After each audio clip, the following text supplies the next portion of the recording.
Asia cup 2025 और tri nation series के हवाले से स्क्वाड का ऐलान हुआ। बाबर आजम और रिजवान को शामिल नहीं किया गया।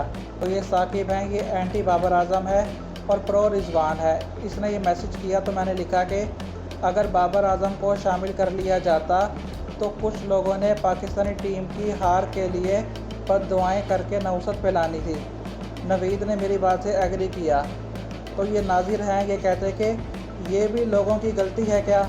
तो मैंने कहा और लिखा कि हमारा मौका वाज़िया है, बाबर आजम टीम में हो या फिर ना हो, बाबर आजम अच्छा करे या फिर बुरा करे, उसके खिलाफ़ बकवास नहीं होनी चाहिए।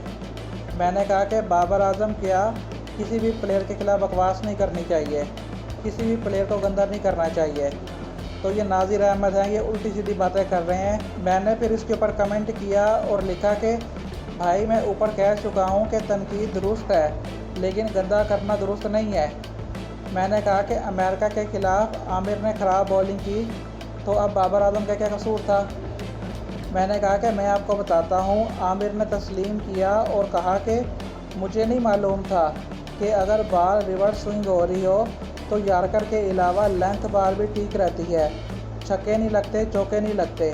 लेकिन मुझसे गलती हुई, मैं अमेरिका वाले मैच में यार्कर करने की कोशिश करता रहा। ये जियो पर बैठ के आमिर ने तस्लीम किया और मैंने खुद सुना। ये मैंने नीचे लिखा और कहा कि विराट कोहली से आखिरी 2 बॉलों पर हारिस रऊफ ने छक्के खा लिए, अब इसमें बाबर आजम का क्या कसूर था।